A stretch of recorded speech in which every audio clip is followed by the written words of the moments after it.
हाँ चंद्र, इन्वेंट्री 4.4 4.5। हाँ हम लोग कर रहे थे स्टैंडर्ड 501, ठीक है।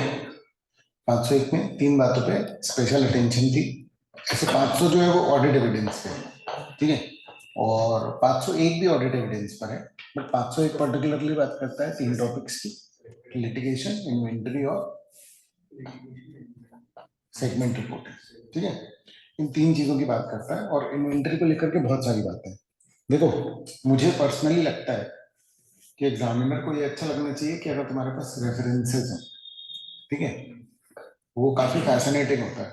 तो रेफरेंसेस का मतलब ये है कि अगर मान लो कि इन्वेंटरी के पॉइंट ऑफ व्यू से ऑडिटर की बात आई, ठीक है ना, तो हम उसमें AS2 भी रेफर करेंगे, ऐसे ऐसे 501 भी रेफर करेंगे, आ रहा है समझ। प्रैक्टिकली ऐसे 501 तक में इतनी बातें हैं जितनी की प्रैक्टिकली फॉलो होना बहुत ही सारी है, ठीक है ना। पर आप आंसर में अगर AS2 का भी रेफरेंस दो, ऐसे 501 का भी रेफरेंस दो, और फिर कंपनी लॉ में भी है इसको लेकर के, कारों की रिपोर्टिंग में भी, समझ में आ रहा है। तो जब ये रेफरेंसेस आएंगे तो मुझे लगता है कि आंसर आपका बहुत शानदार सा दिखेगा, ठीक है ना, ठीक है ना। चलो, तो है ना, ऑडिट एविडेंस ऑब्जेक्टिव तीन मामले में है। अच्छा, तो पहला क्या है, attendance at physical inventory counting if feasible, ठीक है। अरे सर मेन यही है, ये एक्स्ट्रा बात है, ठीक है। अच्छा, performing audit procedure over inventories, final inventory record to ensure accuracy, ठीक है। उसके बाद फिर क्या बोल रहे हैं, attendance at physical inventory counting, है ना, उसमें क्या होगा, ये वैसे ऊपर कर लिया अपन लोगों ने, एग्जिस्टेंस और condition observing compliance with managements instruction and count procedure. देखो ध्यान से देखो, इस लाइन का क्या मतलब है, मैनेजमेंट ने जो इंस्ट्रक्शंस दिए उनका स्टाफ वो फॉलो कर रहा है कि नहीं, हमारे लिए नहीं है मैनेजमेंट के इंस्ट्रक्शन, हम तो डिफरेंट है ना मैनेजमेंट से, समझ में आ रही है बात। मैनेजमेंट मतलब कंपनी वाले लोग, और ऑडिटर मतलब कि सेपरेट पर्सन, इंडिपेंडेंट पर्सन। लेकिन हम यहाँ पर क्या ऑब्जर्व कर रहे हैं, दोनों चीजें हैं, पता है, साथ में हम एग्जिस्टेंस भी देख रहे हैं और साथ में कंट्रोल्स भी देख रहे हैं, आ रहा है समझ में, क्योंकि इन्वेंट्री बहुत सारी है, हम 100% काउंटिंग में हम नहीं रह सकते हैं, ठीक है, ठीक है, क्लियर है ना। Obtaining evidence regarding the reliability of management count procedure, मतलब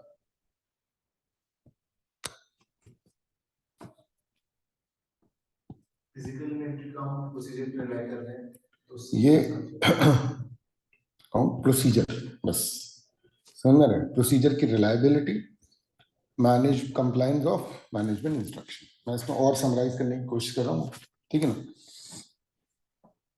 बहुत ही सारा कंटेंट है इसको लेकर के। This procedure can serve as test of control और substantive procedure based on risk assessment and plan approach. मतलब कि कंट्रोल्स भी देख रहा हूं मैं और सब्सटैंटिव भी देख रहा हूं, दोनों देख रहा हूं, ठीक है। चलो, matters relevant in planning attendance at physical inventory counting, ठीक है। तो अब देखो, जब आप फिजिकल इन्वेंटरी काउंट प्लान कर रहे हो अटेंड करने का, तो nature of inventory, type of inventory देखो, तीन टाइप की होती है, रॉ मटेरियल, WIP और finish goods. Stage of completion देखना पड़ेगा अगर WIP है तो, ठीक है। RMM देखना पड़ेगा, है ना, क्या का भाई, थेफ्ट का, ऑब्सोलेसेंस का, या इनकरेक्ट वैल्यूएशन। इन तीन चीजों के कारण गड़बड़ हो सकती है। थेफ्ट के कारण एग्जिस्टेंस का असर्शन, ऑब्सोलेसेंस और इनकरेक्ट वैल्यूएशन में वैल्यूएशन का असर्शन। समझ में आ रही है बात, ठीक है। देखो एक एक करके अपन सारी बातें पढ़ेंगे, उसको किसी तरीके से सिस्टमैटिक कर लेना, क्योंकि इन्वेंटरी को लेकर के बहुत सारी चीजें ये चेक करने को बोल रहे हैं। मतलब एक बोल रहा है कि देखो टाइप ऑफ इन्वेंटरी भी अलग अलग होती है, फिर हर अलग अलग का भी अपने को क्या देखना है, एग्जिस्टेंस वैल्यूएशन। अब भाई कार का वो है, मारुति है, उसके पास स्टोर होगा, समझ में आ रहा है, तो उसके पास रॉ मटेरियल या वो जो भी चीजें हैं उसमें इंजन भी होगा और छोटे मोटे नट भी होंगे, समझ आ रहा है, ठीक है। तो टाइप ऑफ इन्वेंट्री के बेसिस पे होगा, ठीक है। इंजन कोई चुरा के नहीं ले जा सकता, लेकिन छोटे मोटे पार्ट कोई चुरा के ले जा सकता है। लेकिन छोटे मोटे पार्ट अगर नट बोल्ट लें तो फिर उससे फर्क नहीं पड़ता वैल्यूएशन में उतना। लेकिन अगर मान लो छोटे मोटे पार्ट इंजन के सेमीकंडक्टर चिप है, समझ आ रहा है, तो फिर क्या होगा, फिर वो बहुत महंगी है। तुम्हें पॉइंट समझ में आ रहा है मैं क्या बोल रहा हूँ? मैं कह रहा हूँ छोटे आइटम, अब भाई डायमंड्स छोटे होते हैं लेकिन वैल्यूएबल बहुत ज्यादा हो सकते हैं। तो ऐसे बहुत सारी चीजें हो सकती हैं। क्लियर है, क्लियर है ना। फिर क्या है, इंटरनल कंट्रोल नेचर, ठीक है। Understanding the effectiveness of internal control related to inventory management and counting procedure. मतलब इंटरनल कंट्रोल का नेचर देख लो, इसमें मेनली साइड हेडिंग्स ही हैं तुम्हारे काम की। इतनी डिटेल में सारा कुछ याद रख पाना मुझे नहीं लगता कि पॉसिबल है ना। तो इंटरनल कंट्रोल देख लो, तो नेचर देख लो, स्टेज ऑफ कंप्लीशन, रिस्क देख लो, और रिस्क कौन कौन से टाइप के हैं वो देख लो, इंटरनल कंट्रोल देख लो। अब ये देखो कि मैनेजमेंट ने लगा कौन कौन से प्रोसीजर रखे, समझ में आ रहा है, ठीक है। मैनेजमेंट का खुद का क्या इंटरनल कंट्रोल है, फिजिकल काउंटिंग। फिजिकल काउंटिंग करता कौन है, मैनेजमेंट। आ रहा है समझ। ऑडिटर सिर्फ क्या कर रहा है, ऑब्जर्व कर रहा है, और वो भी कुछ कुछ, पूरा तो हो नहीं सकता, मतलब बड़ा मुश्किल है, ठीक है। फिर टाइमिंग ऑफ इन्वेंटरी काउंटिंग क्या होगी, हम लोग प्रैक्टिकली उसी दिन जाके करते हैं, मतलब 31 मार्च को। आ रहा है समझ, क्योंकि अगर और कोई डेट पे होगा तो अपन लोगों ने फाउंडेशन में किया है एक चैप्टर में, कि जब आगे की डेट में करते हैं पीछे की डेट में करते हैं तो वो रोल ओवर करते हैं। मान लो 10 अप्रैल को गिना, तो आपको क्या करना पड़ेगा, सेल्स और सबको रिवर्स करके आना पड़ेगा ना फिजिकल इन्वेंट्री पे। पर वो बहुत नाटक है प्रैक्टिकली, समझ में आ रहा है। थ्योरेटिकली तो वो ठीक है, क्योंकि हम एक एंटिटी में गए थे, वहां पर 31 को ये था कि कुछ कुछ ऐसा था, तो हमने कहा कि बाद में कर लेंगे। तो बोल कह रहे नहीं नहीं नहीं नहीं नहीं, वो तो बहुत ही दिक्कत वाला काम है और ये करना पड़ेगा ओपन। उस समय मेरे को समझ में आया था पहली बार कि अरे हाँ भाई, थ्योरी में तो अपन लोग मतलब किताब में तो ऐसे कर लेते हैं कि यार ये प्लस किया वो माइनस किया, पर उस क्वेश्चन में बहुत लिमिटेड डेटा होता है। Practically there can be an number of things, इसमें बहुत लिमिटेड, क्या कंसाइनमेंट में भेज दिया, इसको भेज दिया, इसमें अलग चीजों में फंसाते हैं, ठीक है ना। प्रैक्टिकली तो भैया इन्वेंट्री रखी एक एंटिटी की, एक ब्रांच या जो भी बोल लो, उसकी 3 वेयर हाउसेस में, वो 3 वेयर हाउसेस सिटी में भी अलग अलग जगह पर है, समझ लो। अब वो बिजनेस सेंस के हिसाब से बने हुए कि भाई कहाँ से हमको क्या डिसबर्स करना है कि मार्केट में आ जाए। अपन ने ऐसा इसमें थोड़ी पढ़ा कि 2 वेयर हाउस है और आने जाने में कितना टाइम लगेगा, 31 को करना है, समझ में आ रहा है। तुम एक जगह एक दिन करो, दूसरी जगह दूसरे दिन करो, तो वो कहानी खत्म हो गई। समझ में आ रही है बात, क्लियर है। तो बड़ा चक्कर होता है, क्लियर है। टाइमिंग इंपॉर्टेंट है, तो टाइमिंग कब रखोगे आप, ईयर एंड डेट, ठीक है। फिर नेक्स्ट है परपेचुअल इन्वेंट्री सिस्टम। अगर परपेचुअल इन्वेंट्री सिस्टम रखते हैं तो फिर क्या होता है, हर ट्रांजेक्शन पे उनके पास रिकॉर्ड रहता है। मतलब पीरियोडिक इन्वेंट्री सिस्टम, ज्यादातर लोग क्या रखते हैं, periodic inventory system. Periodic inventory system का मतलब क्या है, भूल गए, अबे वो परपेचुअल था ना, नहीं वो ठीक है, पीरियोडिक था। बेसिक अंतर क्या है, उससे क्या लेना देना मेथड से। पीरियोडिक मतलब कि ईयर एंड डेट पे गिनते हैं, और जितना पाया जाता है उस हिसाब से लिख लेते हैं एक तरीके से। लेकिन परपेचुअल में हर ट्रांजेक्शन पे आपके पास हिसाब किताब रहता है। तो परपेचुअल बेसिकली बहुत महंगा सिस्टम है, समझ रहे हैं? लेकिन उसमें रिकॉर्ड आपको 31 मार्च को अप टू डेट रहेगा। समझ में आ रही है बात, क्लियर है, ठीक है। उसमें फिर आप किसी भी डेट का ले लो, आपके पास हर डेट की इन्वेंट्री जो है वो रहने वाली है, समझ गए। तो उसकी रिलायबिलिटी देखनी पड़ेगी, क्योंकि बहुत हेवी सिस्टम है, वो नहीं लगाते नॉर्मली एंट्री वाले। फिर इन्वेंट्री की लोकेशन देखो, आपको बताया मैंने, है ना। तो इन्वेंट्री की location considering materiality and associated risk to determine whether where attendance is necessary. तो ऐसा भी हो सकता है कि किसी किसी जगह पर मैं ना जाऊं, छोटी मोटी इन्वेंट्री है, क्या करना, आ रहा है समझ? ठीक है, हम गए थे मदर डेयरी के में, तो गए ही थे, हुंडई के कुछ आउटलेट्स में भी गए थे, और ऐसे दो चार प्रकार की एंटिटी, कैश काउंट में गए थे दो तीन जगह। ठीक है, मैं एंटिटी के नाम याद नहीं होते। ठीक है, तो बढ़िया था। हुंडई के शोरूम जो था वहां पर नोएडा में था। ठीक है, तो ऐसा था वो, ऑडी का शोरूम, बीएमडब्ल्यू का शोरूम और हुंडई का। अरे हाँ, तो सही लगता था वहां पे बड़ा। ठीक है, वही से जाते थे। हाँ हाँ, मतलब उसके शोरूम पूरा वही था, कार का ही वो था। ओनर एक ही होगा शायद। नहीं नहीं नहीं नहीं नहीं, तुम बहुत छोटी बिल्डिंग इमेजिन कर, बहुत ही बड़े थे मतलब वो। और गैप बहुत था, मतलब वहां पर वॉकिंग ऐसा नहीं होता जैसा यहाँ पर अरे कार का शोरूम ज्वेलरी शॉप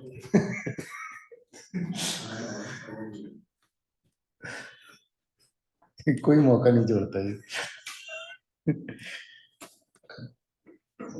ठीक है, मतलब वो आजू बाजू में कह रहा हूँ, बट हो सकता है कि उनके बीच में 50 मीटर का डिफरेंस, मतलब समझ रहे? ठीक है, बहुत वैसा था। चलो, फिर determination of whether the assistance of auditors expert is required to obtain sufficient audit evidence. इसका मतलब, ये जो लास्ट वाला है इसका क्या मतलब है?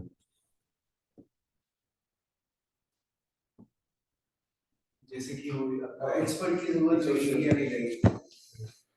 एग्जाम्पल, मतलब ऑडिटर के एक्सपर्ट की जरूरत इन्वेंट्री में काय को लगती है? आर्म्स वगैरह जैसे हो तो तो उसको ऑडिटर वैल्यूएशन पता होगा, वैल्यूएशन वगैरह वैल्यूएशन क्या है। हाँ, तो बहुत सारी ऐसी इन्वेंट्री के टाइप होते हैं जिसमें कि वैल्यूएशन उसको नहीं पता कि कौन सी चीज कितनी वैल्यू की है ना? तो वो तो क्लाइंट तो कुछ भी बता देगी, ये ड्रम में जो रखा है ये बहुत महंगी चीज है, आ रहा है समझ में?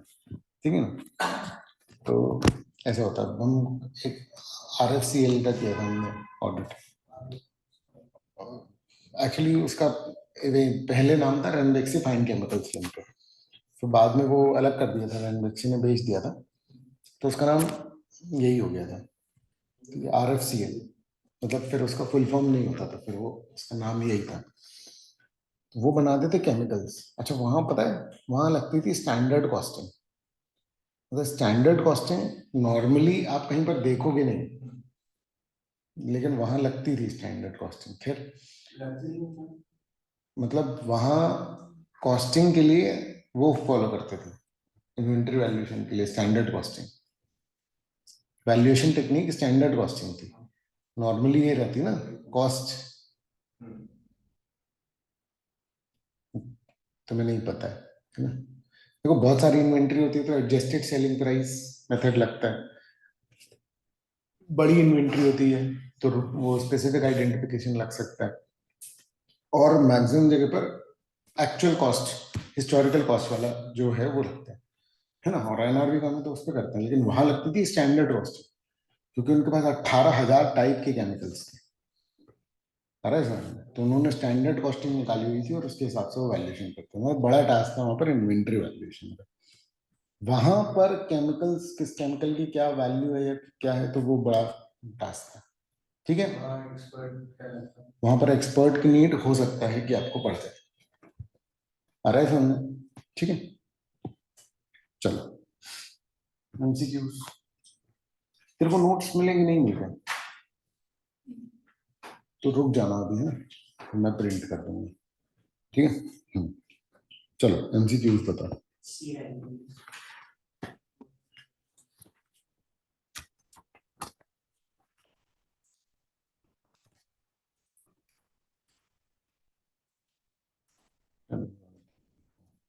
What is the objective of the auditor regarding inventory according to SA5? अच्छा, ये ना, ये अभी बीच में ही आ गया है ना? अभी इन्वेंटरी का और बचा हुआ है। ठीक है ना?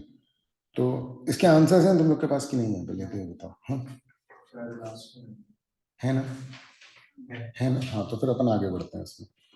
ठीक है, पहले इसको कंप्लीट कर लेते हैं। चलो, अब ये देखो, फिजिकल इन्वेंटरी काउंटिंग अगर किसी और डेट पे करें तो क्या क्या करना पड़ेगा? एडिशनल ऑडिट प्रोसीजर लगाने पड़ेंगे, क्योंकि वो जो एडिशनल सेल्स है ये एडिशनल परचेज है उसको भी फिर क्या करना पड़ेगा, ऑडिट करना पड़ेगा उसका भी। आ रहा है समझ में, है ना। तो auditor must perform additional procedures. फिर ऑब्जेक्टिव क्या है उन प्रोसीजर्स का, टू इंश्योर कि जो चेंजेस हैं इन्वेंट्री में, है ना, वो एक्यूरेटली रिकॉर्ड हुए हैं कि नहीं। मतलब अपन तो क्वेश्चन को सही मान के चलते हैं ना, प्रैक्टिकली तो हमने सेल्स बताई तो मुझे उस सेल्स का भी क्या करना है, ऑडिट, कि वो एक्यूरेट है या नहीं। तो वो बड़ा टास्क हो जाता है, एक चीज चेक करने के लिए 10 चीजें चेक करनी पड़ती हैं। फिर considerations for designing audit procedure, तो ऑडिटर को बहुत सारी चीजें ध्यान में रखनी पड़ेंगी, है ना। Adjustments of perpetual inventory record, perpetual inventory record है तो उसका चेंज हुए होंगे डेट के हिसाब से, तो हर दिन बदल जाता है ना। और रिलायबिलिटी, ठीक है, तो रिलायबिलिटी तो ऑब्वियस ही बात है, परपेचुअल इन्वेंट्री तो अपने ऊपर भी देख चुके हैं। और reasons for significant differences between physical count information and perpetual inventory record. तो परपेचुअल इन्वेंट्री रिकॉर्ड तुम रखते हो, फिर जब तुम अगर मान लो गिन रहे हो तो उसमें कोई अगर सिग्निफिकेंट डिफरेंस आया, ह्यूज डिफरेंस आया, तो फिर वो ज्यादा बड़ी दिक्कत। आ रहा है क्या समझ में, ठीक है। अब ये एक सेपरेट क्वेश्चन है, समझ में आ रहा है। तो मान लो आपको लिखा आता है कि भाई ऑडिटर इन्वेंट्री चेक कर रहा है but on some other date, तो क्या प्रोसीजर फॉलो करना है, तो ये पूरा जो है वो उसका आंसर है। ये क्लियर है क्या, समझ में आ रहा है। क्या होता है ना, कई बार बहुत सारे नोट्स या उन सब में ये चीजें एक लाइन में कवर होती हैं, और एग्जाम में कई बार 3 या 4 नंबर का क्वेश्चन आ जाता है, समझ में आ रही है बात, है ना। तो उसको उससे देख लेंगे एक बार, है ना, पास्ट जितने भी क्वेश्चन वेश्चन आए हुए हैं ना उनको जरूर देख लेना। तो वैसे तो मतलब ज्यादा डिटेल में एक वो वाला इशू हो जाता है कि क्या इंपॉर्टेंट है और क्या थोड़ा कम इंपॉर्टेंट है, ठीक है ना, उसमें दिक्कत आ जाती है। अब इस बार क्या हो गया कि सबकी इंपॉर्टेंस थोड़ी थोड़ी सी तो बढ़ी है क्योंकि कंपनी ऑडिट हटा है, पर कितनी क्या वो कुछ पता नहीं है, समझ में आ रहा है, क्योंकि फर्स्ट टाइम ही पेपर बनेगा जून में इसका, ठीक है।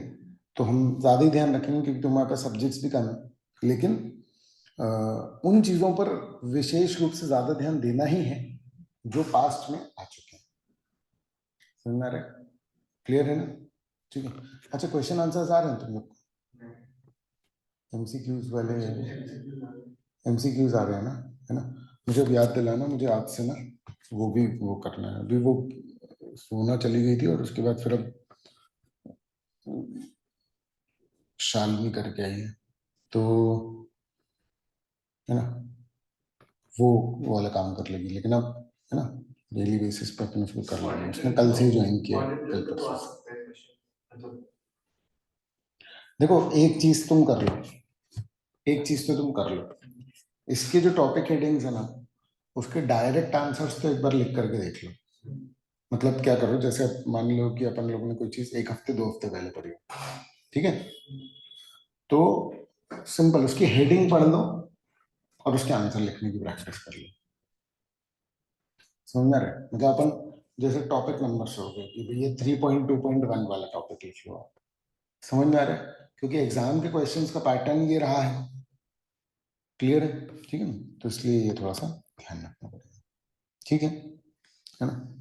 चलो, unforeseen circumstances preventing attendance at physical inventory counting. अगर मान लो ऑडिटर फिजिकल इन्वेंट्री काउंटिंग पे नहीं जा पा रहा है, समझ में आ रहा है, अनफोर्सीन सर्कमस्टेंसेस है, क्लियर है, जैसे कि कोई कोविड आ गया या कुछ भी ऐसा है, तो अब क्या होगा, है ना।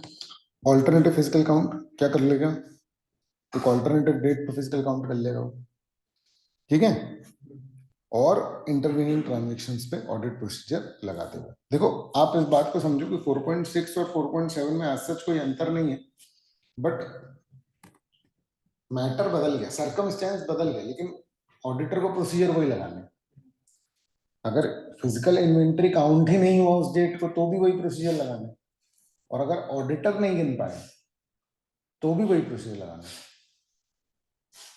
बट 4.6 और 4.7 में अंतर क्या है, 4.6 में मैनेजमेंट ने ही दूसरी डेट को गिना, 4.7 को मैनेजमेंट ने क्या किया, टाइम से किया लेकिन ऑडिटर ऑडिटर नहीं कर पाएंगे। ऑडिटर नहीं कर पाएंगे।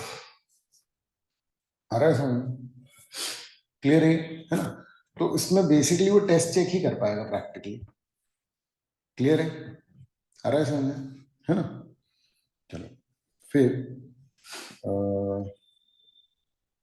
यही attendance at physical inventory count becoming impractical. ठीक है ना? देखो ये है कि भाई आ ही नहीं पा रहा, और इसमें हो जा रहा है कि भाई इम्प्रैक्टिकल है उसका आना। ऑलमोस्ट एक ही बात है, थोड़ा सा डिफरेंस होगा बस, लेकिन प्रोसीजर वही सेम लगेगा, तो कोई दिक्कत की बात नहीं है ना? इम्प्रैक्टिकल मतलब दूसरे चेंजेस में रखी हुई इन्वेंटरी वहां कैसे जाएगा कंडक्ट ऑब्जर्व करना। नहीं नहीं, ऐसे में तो दूसरे शहर के ऑडिटर से बात हो जाती है, समझ में आ रहा है? तो हम लोग इन्वेंट्री काउंट पे वहां से दिल्ली से हरियाणा और बहुत अलग अलग तक भी जाते थे। ठीक है ना? तो वो तो खैर करना है तो वो करना ही है, अगर बहुत वैल्यूएशन बहुत है तो फिर आप उसको स्किप नहीं कर सकते। क्लियर है? क्लाइंट को बोलना पड़ेगा आपको अरेंज करो, क्योंकि भैया बिना उसके देखे तो दूर से तो चेक करना, मैं ऑडिट रिपोर्ट थोड़ा ना ऐसे इशू कर दूंगा। ठीक है ना? तो auditor must perform alternative audit procedure. इसका अंदाजा पहले से ही लगा लेंगे हम कि ऑल्टरनेटिव प्रोसीजर से हम कर पाएंगे या नहीं कर पाएंगे। नहीं तो फिर कोई और रास्ता नहीं बचा तो अल्टीमेटली फिर रिस्क लो, और यार रिपोर्ट तुम अगर गड़बड़ लिखोगे तो मैनेजमेंट बोलेगा कि भैया कर लो यार, इससे अच्छा तो तुम रिपोर्ट क्वालिफाई क्या को करोगे। समझ में आ रहा है? ऐसा थोड़ी कि कुछ चीज तुम चेक नहीं कर पाए तो उस पर तुम डिस्क्लेमर दे दो, एंटिटी के ऐसी हो जाएगी। क्लियर है ना? फिर कॉन्सिक्वेंसेस ऑफ इम्प्रैक्टिकेबिलिटी। तो इफ ऑल्टरनेटिव प्रोसीजर से सफिशिएंट अप्रोप्रिएट ऑडिट एविडेंस नहीं बना तो कह रहा है कि रिपोर्ट में फिर आएगा 705, पता है ना क्या है? मॉडिफाइड रिपोर्ट पे है। आ रहा है समझ? क्लियर है? तो वो एम्फेसिस ऑफ मैटर और वैसे 706 में हो, लेकिन ये सब इशू जो है वो हो सकते हैं। क्लियर? ये बड़ी बात है, ये हो जाना बड़ी बात हो जाएगी। क्लियर है? फिर फैक्टर्स कंट्रीब्यूटिंग इम्प्रैक्टिकेबिलिटी। इम्प्रैक्टिकेबिलिटी क्यों हो सकता है? Nature and location of inventory. ठीक है, दूसरी कंट्री में ही है तो फिर वो बहुत ज्यादा इम्प्रैक्टिकल होगा। क्यों? क्योंकि जितना पैसा लगेगा उस इन्वेंट्री को देखने जाने में, उतने की इन्वेंट्री नहीं। इंटरवल की जीरो मान लो भाई। आ रहा है समझ? क्लियर है? ठीक है? और जैसे हाँ, जैसे दूसरी सिटी में, लेकिन दूसरी सिटी मान लो कि दिल्ली चेन्नई इस टाइप का हो जाएगा वैसा, लेकिन वैसे दूसरे ऑडिटर से बात कर लेते हैं। लेकिन अगर मान लो कि किसी गांव के इलाके में है, फैक्ट्री है, समझ रहे, और हड़ताल है या वहां जा नहीं सकते या बारिश हो गई है, समझ में आ रही है बात? तो वही बात हो जाएगी अनफोर्सिन सर्कमस्टेंसेस वाली। प्रोसीजर तो सेम लग रहा है। ठीक है? मतलब सेम ही है ना? ठीक है ना? For instance if inventory is held in a location posing a safety threat to the auditor. ठीक है? तो वहां पर बहुत लड़ाई वड़ाई चल रही है, सिविल वॉर चालू है, समझना है, जहाँ पर फैक्ट्री है ना, वर्कर मैनेजमेंट से लड़ रहे हैं, तो ऑर्डर अपनी जान पे जोखिम डाल के तो ऑर्डर वो शेयर होल्डर्स को सेटिस्फेक्शन देगा नहीं कि भैया तुम्हारे लिए देखो हम इन्वेंट्री करने गए जान पे खेल के। ठीक है? पास्ट में ऐसा हो चुका है, पता है तुमको? मतलब 20 एक साल पहले की बात है। मतलब बिहार में या एक जगह में ऐसा था कि ऑडिटर ने बोला कि वो फिजिकल इन्वेंट्री काउंट करना है, तो मार दिया ऑडिटर। मारी। माफिया माफिया वाला था वो, और ऑर्डर जोड़ देता कि फिजिकल काउंटिंग के बिना मैं रिपोर्ट साइन नहीं करूंगा।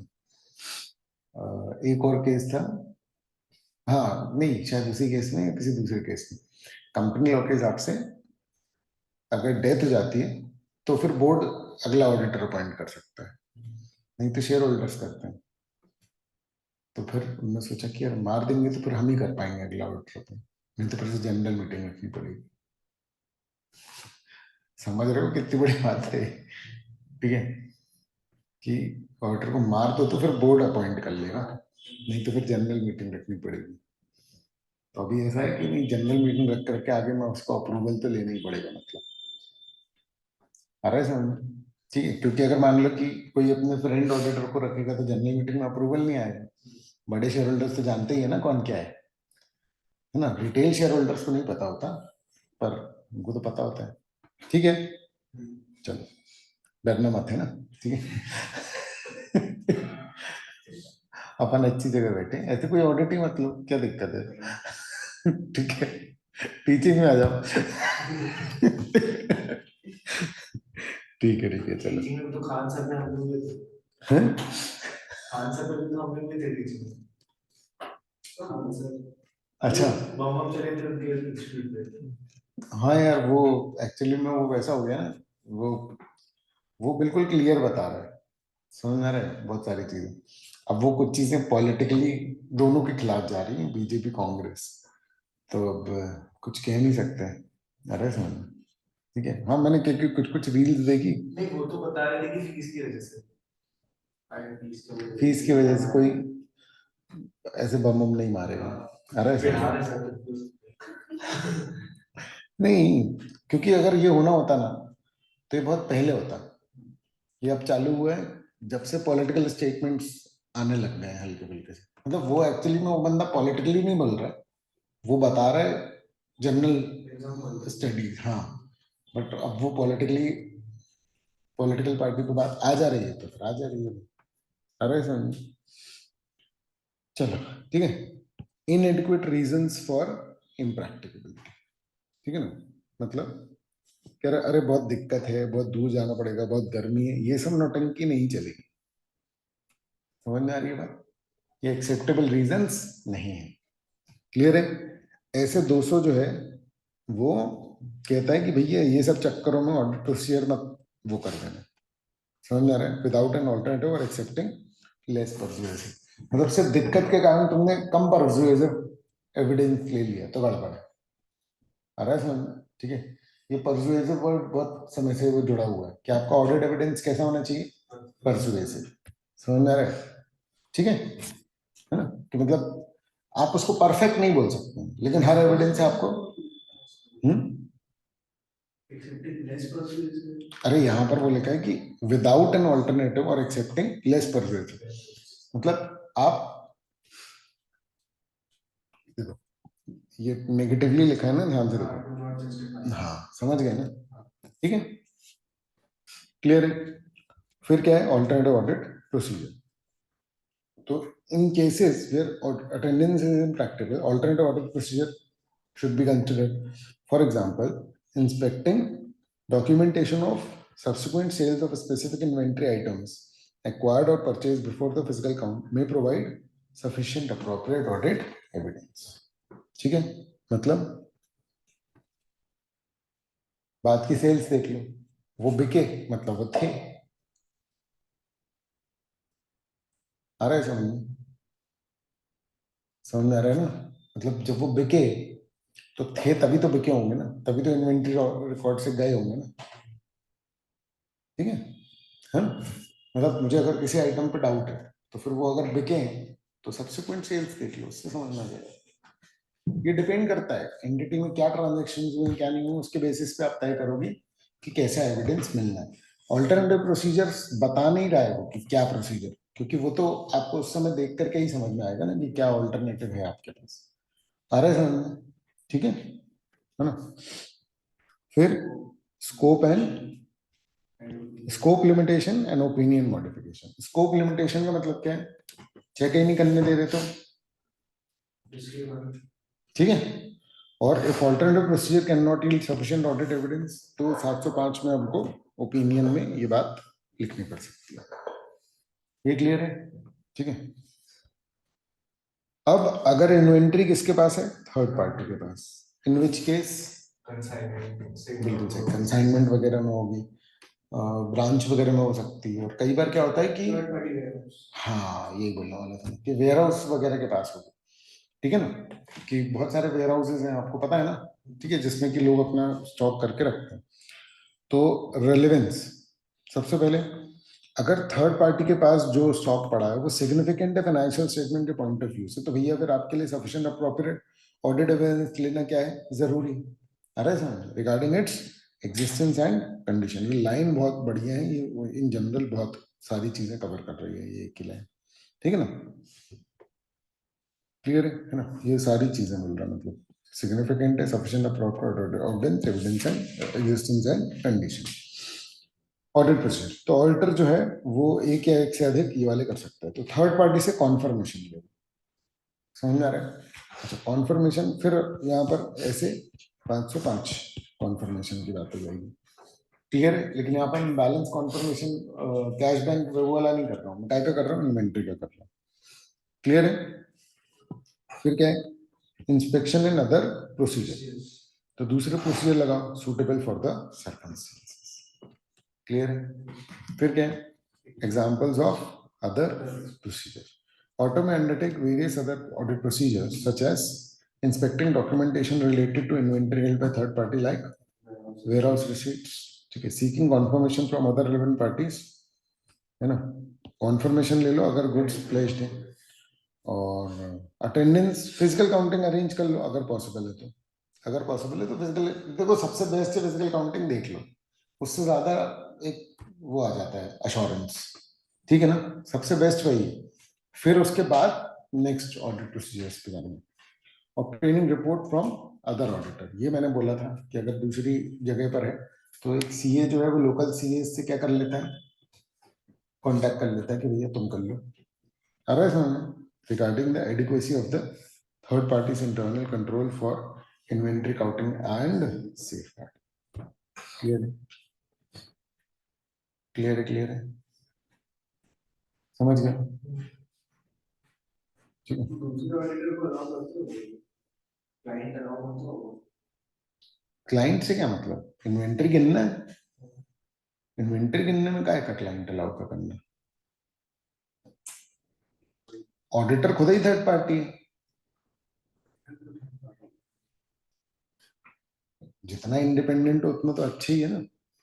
और मैं अगर एक इंडिपेंडेंट ऑर्डर को करूं तो फिर अगर क्लाइंट इसमें नाटक करने लग जाए तो फिर तो वही, फिर मैं एंटी बढ़ा लूंगा, तो हर चीज में देखो, ऑडिटर एक तरीके से ऐसा व्यक्ति है ना, समझ में रहा है, जो हर सेकंड लोगों को, सिचुएशंस को जज कर रहा है, ये उसका काम ही है, अरे समझ में, ठीक है ना। अपन जैसे इंस्टा उसमें देखते हैं ना कि जज नहीं करना चाहिए, ऑडिटर का काम ही है कि हर सेकंड जज करो, किसने ये बोला तो ये क्या बोला, अरे समझ में, क्या ही व्यक्ति ऐसा है, अरे समझ में, उसका काम ही है जज करना, और वो अपना हर समय एंटी देखता रहेगा कि भैया फिर मेरे को ज्यादा प्रोसीजर तो नहीं करने पड़ेंगे, मतलब नथिंग पर्सनल, अरे समझ में, उसको बस वो जज करना है क्योंकि उसको अपना काम देखना है, अरे समझ में, हाँ। कॉन्फिडेंशियल डेटा के लिए कभी भी मैं थर्ड पार्टी ऑडिटर को कैसे हायर करूंगा, यहाँ इन्वेंट्री की बात चल रही है, इन्वेंट्री में क्या है कॉन्फिडेंशियल, अगर ऐसा कुछ तो देखो समझो, मैं क्लाइंट से बोलूंगा, क्लाइंट अरेंज करा करके देगा, समझना है, अगर कॉन्फिडेंशियल है और अगर मान लो कि सिग्निफिकेंट है तो फिर होगा, समझना रहे, तुम बड़ी एंटिटीज का सिर्फ ऑडिट का खर्चा देखो तो तुम्हें समझ आ जाएगा, देखा है कि नहीं, नहीं, कितना होता है, ऑडिट एक्सपेंसेस अलग से देखते हैं, समझ रहे, ऐसे ही होता है, ठीक है ना, तो वो बहुत हैवी होता है, मतलब उसमें सिर्फ ऑडिट फीस नहीं होती, ऑडिट का खर्चा बहुत होता है, फिर जब ऑर्डर आता है तो बस पूरा ऑफिस पार्टी करता है, समझ आ रहा है, वो मंगाते हैं खाने के लिए, तो फिर सिर्फ ऑर्डर के लिए थोड़ी मंगाते हैं, सबके लिए मंगाते हैं, वो ऑडिटर के नाम पे जाता है एक्चुअली में ये, अरे समझ, ठीक है, क्लाइंट भाई साथ को भी मजे करने मिल रहे हैं ना, अरे समझ कि चलो ऑडिटर के खाना मंगा रहे थे, ज्यादा ही मंगाएंगे, सब खाएंगे अकाउंट डिपार्टमेंट में, ठीक है, चलो। हम्म, हाँ, तो अब इसके हम एमसीक्यू कर ले, ये करना था ना पहले, हाँ, क्या है, व्हाट इज द ऑब्जेक्टिव, या मेरे पास आंसर नहीं है, मुझे एक सेकंड, शायद हाँ, तुम लोग जब तक एमसीक्यू देखते जाओ ठीक है ना, फिर मैं आंसर पूछ लूंगा।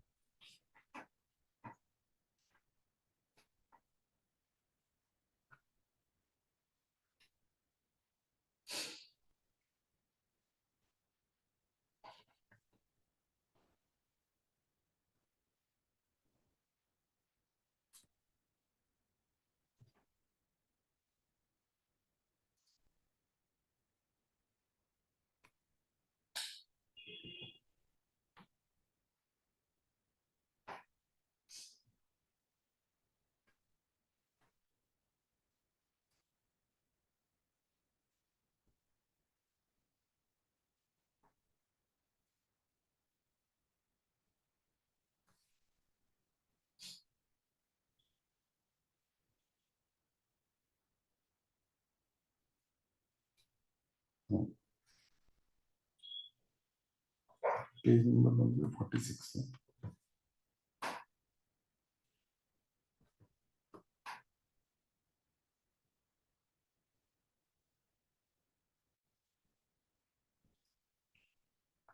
टॉपिक नंबर क्या है? 4.5।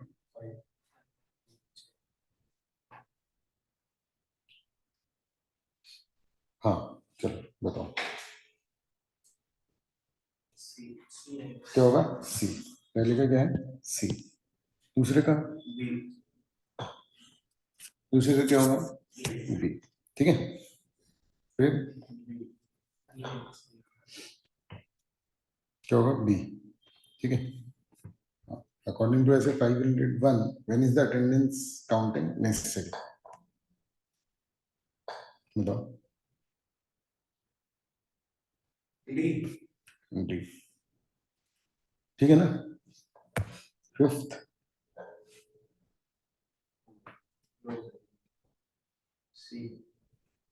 सी।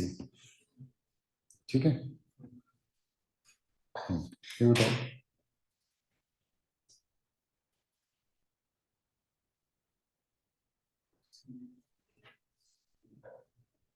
क्या होगा? सी। अरे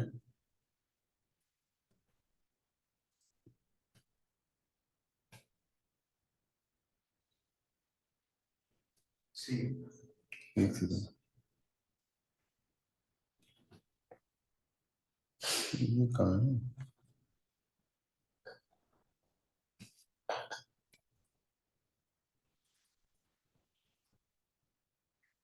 अरे ये इसको नहीं है क्या? अच्छा हाँ ठीक है, आगे बढ़ते हैं। हाँ ठीक है। हाँ सेकंड का? सेकंड का क्या होगा? सी। थर्ड का? बी। है ना। फोर्थ का? ए।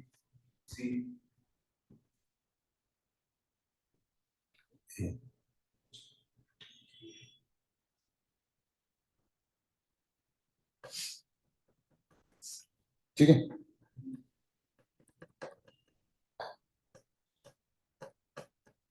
फिफ्थ का?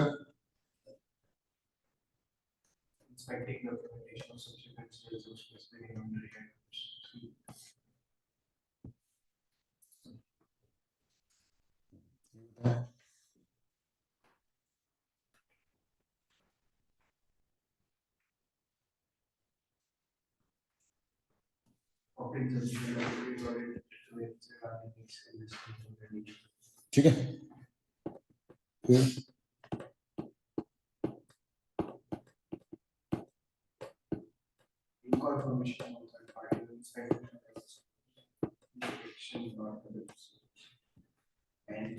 बी।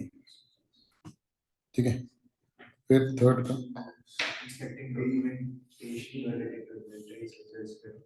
डी। फोर्थ का?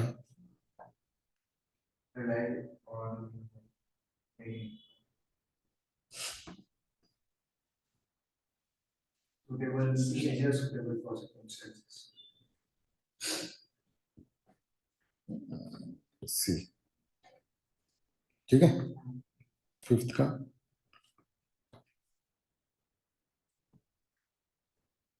सी। ठीक है ना। अगर पढ़ लिया है ना तो कुछ क्वेश्चन बहुत सरल लगते हैं, बट ये क्वेश्चन जब टॉपिक याद नहीं रहेगा ना तो वो कठिन बन जाएंगे।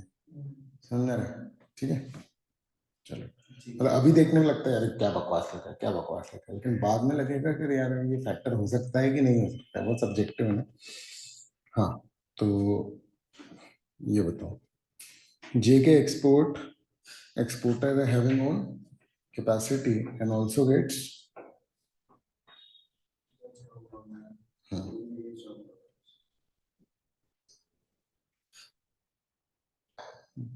ये बताओ जॉब वर्कर पता है कौन से होते हैं? कई बार आउटसोर्सिंग, बिल्कुल सही आ रहा है समझ में? ठीक है, क्योंकि बहुत सारी एंटिटीज जो हैं वो कुछ कुछ वर्क मतलब अपनी मेन इन्वेंट्री का हो सकता है, कुछ वर्क बाहर से करवाते हैं, तो अपनी पूरी इन्वेंट्री भेजती हैं और फिर वो आ जाता है, तो वो लोग कहलाते हैं जॉब वर्कर। तो बताओ क्या होगा इसका आंसर, प्रोसीजर कौन सा लगा होगा? external information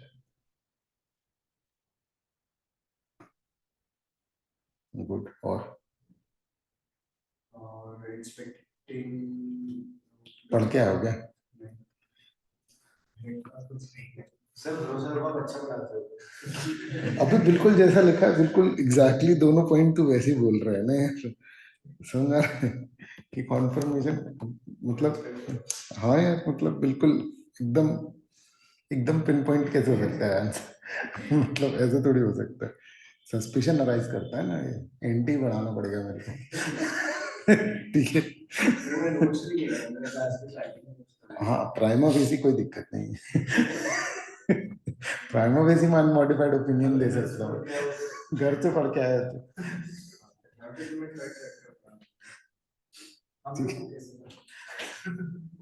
हाँ भाई मीटिंग करके आया हूँ मैं, देख के आया हूँ। डिस्क्लेमर डिस्क्लेमर देना पड़ेगा इसमें तो पॉसिबिलिटी, जिस चीज की पॉसिबिलिटी नहीं चेक करनी है उसमें अपन डिस्क्लेमर दे सकते हैं क्यों, ऐसा थोड़ी, तुम तो क्लाइंट जैसे बात कर रहे हो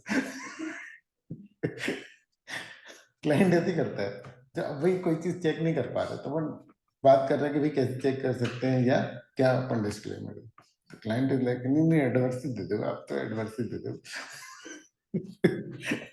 एडवर्स में से स्टेटमेंट में होती है ये, अभी वो थोड़ी, अरे ठीक है। चलो फिर क्या है, लिटिगेशन एंड क्लेम्स। तो ये दूसरी स्पेसिफिक चीज है 501 के हिसाब से जो कि हम चेक करते हैं, ठीक है ना, पर्पस। अच्छा, लिटिगेशन क्लेम का मेन पर्पस क्या है कि बड़ी बात ना हो ना, अब नॉर्मली किसी एंटिटी पे लिटिगेशन क्लेम इन जनरल थोड़ी होते हैं, समझ में आ रहा है, बट तुमको इसको स्पेशली कंसिडर इसलिए करना पड़ेगा। अच्छा, और कुछ एंटिटीज में तो बहुत ज्यादा, सोचो जो पब्लिशर या जो म्यूजिक कंपनीज या वैसे वाले कुछ रहते होंगे, वो तो उनके ऊपर तो लिटिगेशन की बौछार रहती ही होगी। अब जैसे फेसबुक है या ओपन एआई ही ले लो, समझ में आ रहा है इन लोगों पर कितने क्लेम, और सबसे बड़ी बात पता क्या है कि इतना एपरेंट है कि दुनिया जान रही है कि इन्होंने चुराया है डेटा, अरे समझ में, बस किसी को सोर्स या वैसे नहीं पता होगा कि कैसे चुराया। गूगल ने अपना एआई बनाया लेकिन चुरा ही रहा है ना यार, वो हर फोन से डेटा चुरा रहा है, वो पूरे दुनिया के लोगों से डेटा चुरा रहा है, अरे समझ में, कोई प्राइवेसी नहीं है, बस मिसयूज नहीं है, अरे समझ में, जब तक गूगल का कोई एम्प्लॉय एकदम पागल ना हो जाए, अरे समझ में, ठीक है ना। तो अदरवाइज गूगल के पास जो डेटा है वो दुनिया डिसरप्ट करने के लायक है, मतलब समझ रहे हो कि मतलब पूरा कोहराम मच जाए, मतलब गूगल आज की डेट में, मैं मुझे पर्सनली ऐसा लगता है कि एप्पल और गूगल मिलकर के वर्ल्ड कंट्रोल कर सकते हैं, समझ में आ रही है बात, क्योंकि ना सिर्फ उनके पास सारा कुछ डेटा है, इंसेप्शन देखिए क्या तुमने, इंसेप्शन एक मूवी है, तो ठीक है, मतलब नहीं तो मैं सीधे सीधे बता देता ना, गूगल और एप्पल ये ना सिर्फ आपके बारे में 100% जानते हैं, ये आपको डायरेक्ट कर सकते हैं किसी पर्टिकुलर चीज के टुवर्ड्स। हाँ, तुम समझो, अगर मान लो कि तुम अब जैसे इंस्टा इंस्टा चला रहे हो, तुम किसी चीज को लेकर के ओपिनियन बनाओगे और तुम्हें 100% ये लगेगा कि वो तुम्हारा ओपिनियन, लेकिन वो है नहीं, तुम कुछ पर्टिकुलर चीज कर रहे हो, तुम्हें लग रहा है कि तुम वो अपनी मर्जी से कर रहे हो, बट वो तुम अपनी मर्जी से नहीं कर रहे हो, ये इतनी बड़ी कंपनी है, समझ रहे हो मतलब, ये बहुत अलग लेवल की बात है, मतलब ठीक है ना। क्योंकि ये बात सबको नहीं पता है ना, आ रहा है समझ में ये बात, और अगर मान लो कि पता है तो करोगे क्या, वल्नरेबिलिटी है, बट इसको कोई नहीं समझता है ना भाई। आज से 20 साल पहले किसी की व्यक्ति के पास किसी की फोटो भी हो तो ये बहुत बड़ी बात हो जाती थी भैया। कह रहे भैया फोटो है, मिस यूज हो जाएगी भाई, इसके पास फोटो है, डेट ऑफ बर्थ पता है, फोटो पता है, तो भैया फिर तो कुछ भी हो सकता है। और आज की डेट में ये डेटा किस लेवल पर अवेलेबल है? अरे मतलब, अरे फोटो डेट ऑफ बर्थ छोड़ो, तुमको लोकेशंस पता है भाई कि कौन कहाँ पर है। समझ आ रहे? ये लोकेशन पहले इतनी इतनी बड़ी बात होती थी यार, ये सारी चीजें। ठीक है, अब वो चीजें नॉर्मलाइज ही हो गई हैं, दुनिया में ही नॉर्मलाइज हो गई हैं। और उसके पीछे सबसे बड़ा तो हाथ फेसबुक का ही है। ठीक है ना? मतलब जब फर्स्ट टाइम इस तरीके से हो रहा था तो वो तो भैया इतना बल्क डेटा कि मतलब उसके बाद फिर वो, और कर रहे हैं ना मिस यूज। समझ रहे? फ्रॉडस्टर्स कितने वो हो गए, इस लेवल पर आ चुका है आज की डेट में कि वो नकली व्यक्ति बन जाते हैं, उनकी आवाज क्लोन कर लेते हैं और वीडियो कॉल तक में शायद बोल रहे हैं कि वो सेम बंदा बन जाता है। नहीं, इंस्टा पे मैसेज आ जाते हैं, किसी की भी फेक आईडी बन जाती है कि अरे यार थोड़ा पैसे दे देना। आए हैं तुम्हें मैसेज? मुझे तो कॉल तक आया है, स्टूडेंट के नाम से कॉल आया है। विशाल सर है।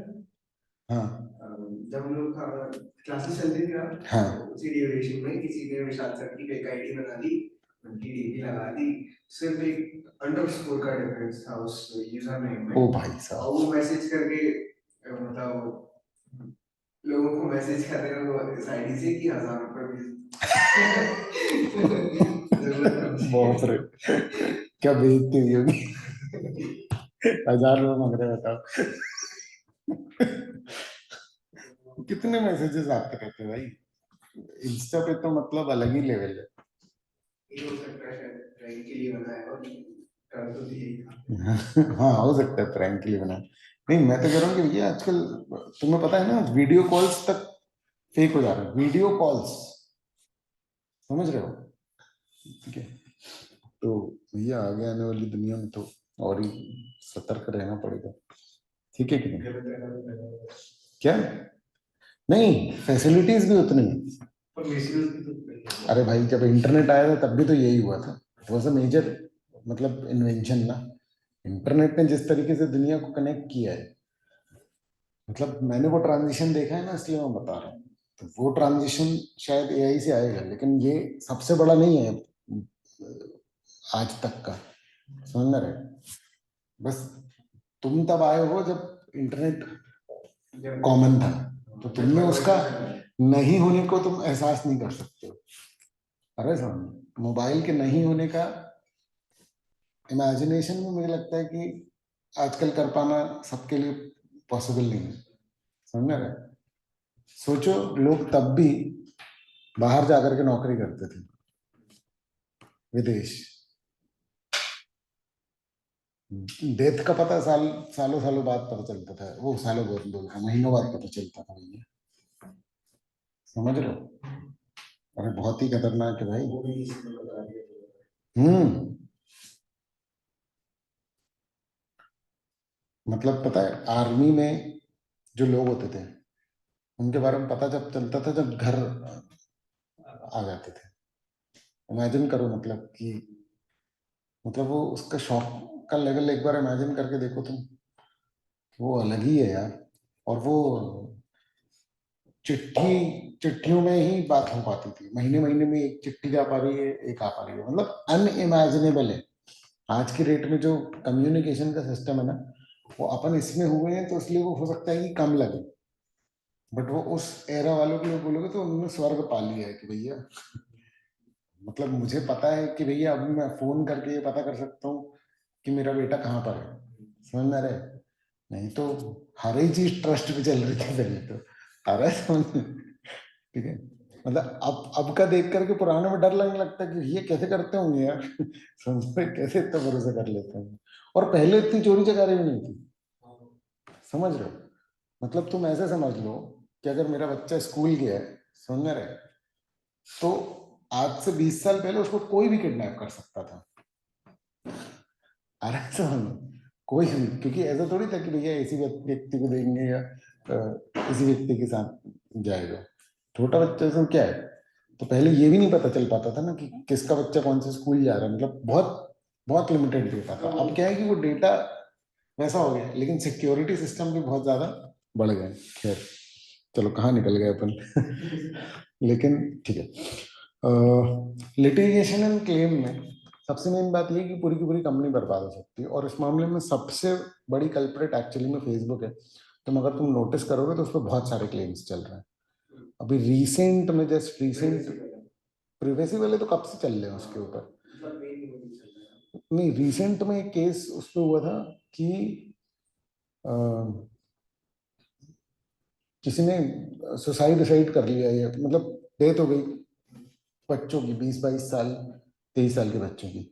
और वो इसीलिए कि फेसबुक इतना वो ओपन कर देता है, वो मैसेजेस मैसेजेस और उसके थ्रू, मतलब मुझे पूरा केस नहीं पता है, बट कोर्ट में खड़े होकर के फिर वो मार्क जुकरबर्ग सॉरी बोल रहा है, लेकिन यार उससे सॉरी से क्या ही हो जाएगा, ठीक है ना। तो है ना भाई, वो अपनी कंपनी चलाने के लिए कर रहा है, उसका है कि भैया जितना फैल जाए। अरे सर, लेकिन वो रिस्क पोज करता है लोगों के लाइफ पर। चलो, the auditor must design and perform audit procedure to identify litigation and claim involving the entities that could lead to RMM। अब ये सबसे मेजर बात इसमें है कि ऑर्डर को कैसे पता चलेगा कोई केस चल रहा है। तो तुम एक ऑडिटर हो, तुम एक कंपनी ऑडिट करने में, कंपनी में कौन कौन से केस चल रहे हैं, ढूंढोगे कैसे? मैनेजमेंट से पूछ लोगे, और तुमको लग रहा है यार कोई केस होगा, हो सकता है कि इन्होंने ना बताया, तो फिर लीगल एडवाइजर भी तो क्लाइंट की सुनने वाला है ना मेनली।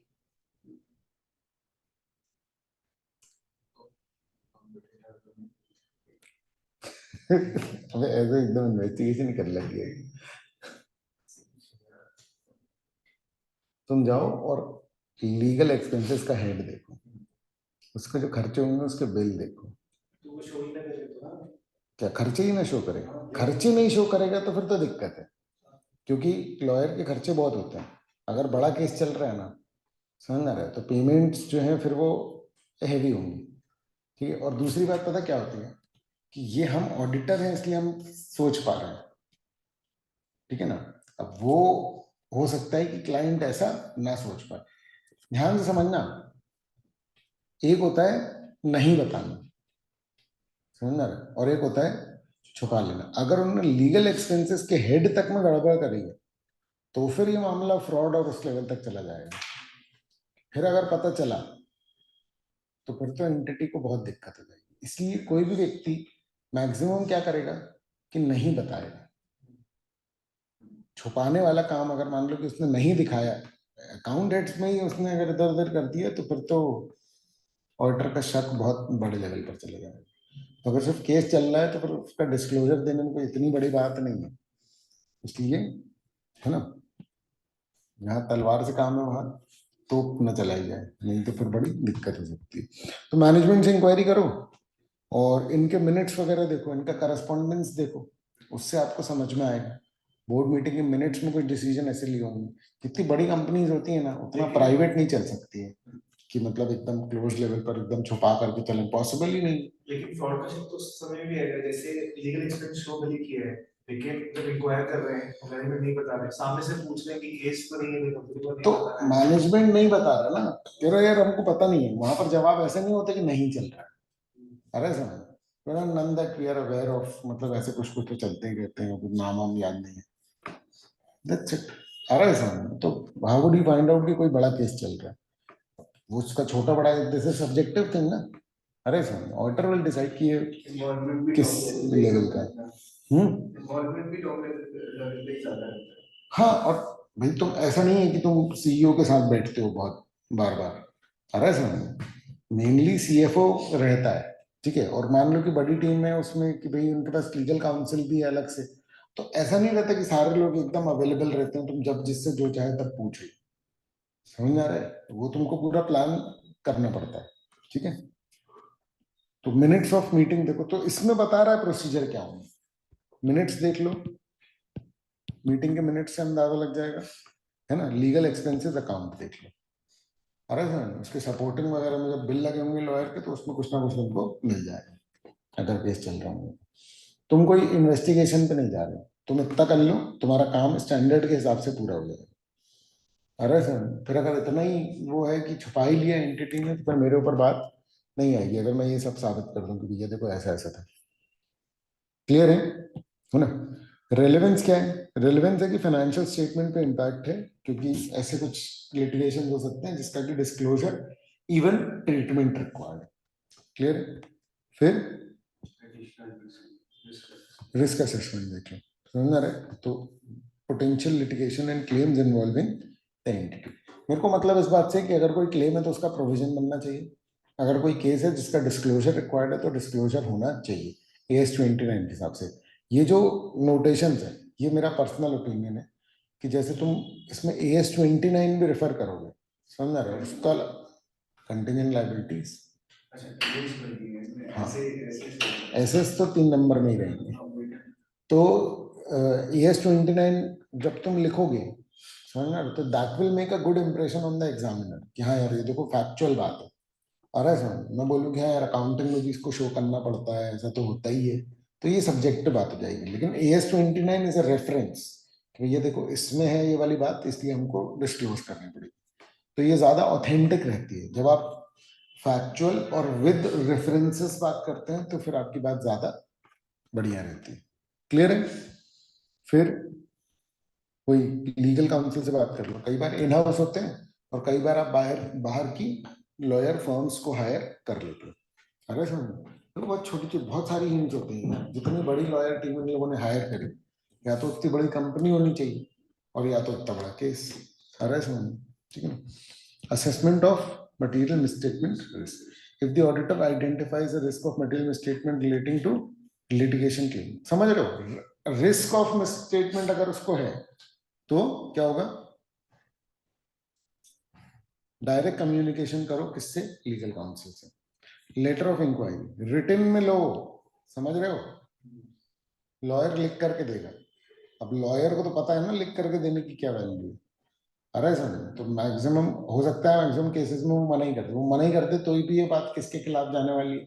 एंटिटी के खिलाफ। अरे सर, ठीक है ना? और कई बार लीगल रिस्ट्रिक्शन होते हैं। लीगल रिस्ट्रिक्शंस डायरेक्ट कम्युनिकेशन रोकते हैं ऑडिटर का, किससे? लीगल काउंसिल से। लेकिन वो तो कॉन्फिडेंशियलिटी रखता है ना, और दोनों के क्लाइंट सेम ही है, तो क्यों नहीं ऐसा होगा कि रिस्ट्रिक्ट कर दो। तो नहीं करेगा, मेरा पॉइंट समझो। तो नहीं होगा ना, रिस्ट्रिक्शन नहीं है तो कोई प्रॉब्लम नहीं है। यहाँ पर क्या बोल रहे हैं? अगर रिस्ट्रिक्शन है तो आपको ध्यान रखना पड़ेगा। यार इसका एग्जाम्पल इसलिए नहीं हो सकता क्योंकि किसी पर्टिकुलर कानून में किसी स्पेसिफिक बात नहीं हो सकती। अब इंडिया में 1000 से ज्यादा कानून है, समझ रहे हैं? स्पेसिफिक केस में ऐसा हो सकता है। और क्या होता है ना कि जो ये स्पेसिफिकली लॉयर वाले राइट्स वाले जो होते हैं ना, वो अपने कोर्स में नहीं होते, उनमें ऐसा बहुत सारा कुछ कुछ होता है। समझ में आ रहा है मैं क्या बोल रहा हूँ? कि अपना सीए में अपन लोग जो लॉस पढ़ते हैं उसका एक एरिया होता है, पर लीगल वाले जो हैं उनका अपना प्रोसीजर पूरा बहुत डिटेल में रहता है कि किसको क्या अधिकार है क्या नहीं है। तुम सोचो ना कि पुलिस वाले मुजरिम से ही क्यों बात करते हैं? मुजरिम के लॉयर को पीटो और उसको बोले तेरे को तो बताया ही होगा, तू बता। अरे सुन, क्योंकि कानूनी प्रोटेक्शन मिली हुई है ना भाई उसको। अरे सुन, ठीक है, उसी कानून के तहत तो चार्टर्ड अकाउंटेंट में पढ़ते हैं, ठीक है। लेकिन इसमें है कि मनी लॉन्ड्रिंग और उसके तहत चार्टर्ड अकाउंटेंट के पास आ सकते हैं, लेकिन वकीलों के केस में मुझे लगता है कि बिल्कुल ऐसा कुछ नहीं है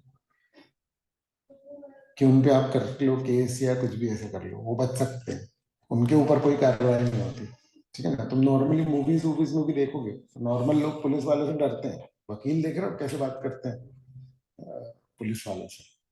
अरे सुन, क्योंकि उनके ऊपर एक्शन होना जनरली पॉसिबल नहीं है।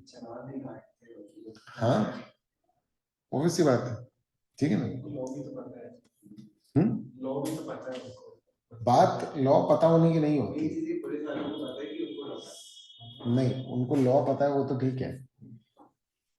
लॉ में बहुत सारी ऐसी चीजें होती हैं जिसमें कि आप बस निकाल सकते हो कोई प्रॉब्लम। देखो पॉइंट समझो, ठीक है? कानून में इतनी सारी बातें होती हैं ना जिसको कोई भी व्यक्ति नहीं निभा सकता। इसका मतलब ये है कि हर व्यक्ति टेक्निकली किसी ना किसी चीज में डिफॉल्टर ही होता है। कानून बना ही ऐसा है कि लोगों को खुद ही गिल्टी लगने लग जाए। समझ में आ रहा है कि रात में अगर कार चला रहे हो और लाइट अगर अपर में भी है तो वो भी गलती है सिटी में। समझ में आ रहा है? बताया था मैंने कि अगर गाड़ी भिड़ गई तो लाइट अपर में थी या डिपर में, ये भी एक मैटर होता है। मतलब लाइट अगर अपर, तुम्हारे पर केस ज्यादा बने जबकि तुम्हारी गलती। ठीक है, चलो। अच्छा मैं इसको भी, अच्छा चलो ये छोटा सा बचा हुआ इसको कंप्लीट कर देते हैं, है ना। लेटर ऑफ स्पेसिफिक इंक्वायरी, तो लीगल, अगर मान लो लीगल काउंसिल रिस्पॉन्ड नहीं करेगा क्योंकि उसके ऊपर कोई ऑब्लिगेशन तो है नहीं, है ना, तो मैं स्पेसिफिक लेटर ऑफ इंक्वायरी का उससे क्लेम कर सकता हूँ कि लिस्ट दे दीजिए, है ना। और मैनेजमेंट का असेसमेंट, कि आपको क्या लगता है इसका आउटकम क्या होगा, क्योंकि अगर उसकी प्रोबेबिलिटी 50% से ऊपर हुई तो प्रोविजन बनाना पड़ेगा, पता है ना। एस 29 में लिखा हुआ है मोर लाइकली देन नॉट वाला। 75% से ऊपर है तो उसका more likely than not, more likely is 50%। आ रहा है समझ? ठीक है ना, कि उसके होने के चांसेस उसके नहीं होने से ज्यादा है तो भैया प्रोविजन बनाओ। ठीक है, फिर request for conformation additional information if clear. ठीक है, अच्छा मीटिंग कर लो उससे। ठीक है, स्पेशली कब, जब मैटर सिग्निफिकेंट रिस्क है या फिर कॉम्प्लेक्स इशू है, या तो मैनेजमेंट और लीगल काउंसिल में अगर डिसएग्रीमेंट है, मैनेजमेंट बोल रहा है अरे इतना बड़ा केस नहीं है, लीगल काउंसिल बोल रहा है अरे बहुत बड़ा केस है, अरे सर तो फिर क्या होगा, फिर ऑडिटर को तय करना पड़ेगा लीगल काउंसिल के साथ मिलकर। ठीक है ना, meeting typically require management's permission and a representative of management may, ये बहुत इंपॉर्टेंट है कि तुम क्लाइंट के किसी भी उससे बिना क्लाइंट के थ्रू जाने में थोड़ा सा दिक्कत है। समझ में आ रहा है, क्योंकि तुम सरकार की तरफ से कोई फ्रॉड का इन्वेस्टिगेशन करने नहीं आए। समझ में आ रही है बात? ठीक है, नॉर्मल ऑडिटर है अपन, तो फिर अपन एकदम ऐसे नहीं करेंगे उसके साथ। ठीक है ना, तो उसमें कोई लीगल इम्प्लीकेशन भी आ सकती है। बिल्कुल आ रहा है समझ में। ठीक है ना, consequences of non cooperation, management अगर कोऑपरेट नहीं कर रहा तो फिर तो भैया अल्टीमेटली बात 705 में जा सकती है। अरे समझ, ठीक है ना, लीगल काउंसिल रिस्पॉन्ड नहीं कर रहा तो भैया मुझे इन्फॉर्मेशन नहीं दे रहा तो मैं शक करूंगा फिर। अब या तो अब गड़बड़ है इसका शक है और चेक कर नहीं पा रहे, चेक नहीं कर पा रहे तो मैं डिस्क्लेमर दूंगा। समझ में आ रही है बात? बोलो, क्लियर है? बाकी बात है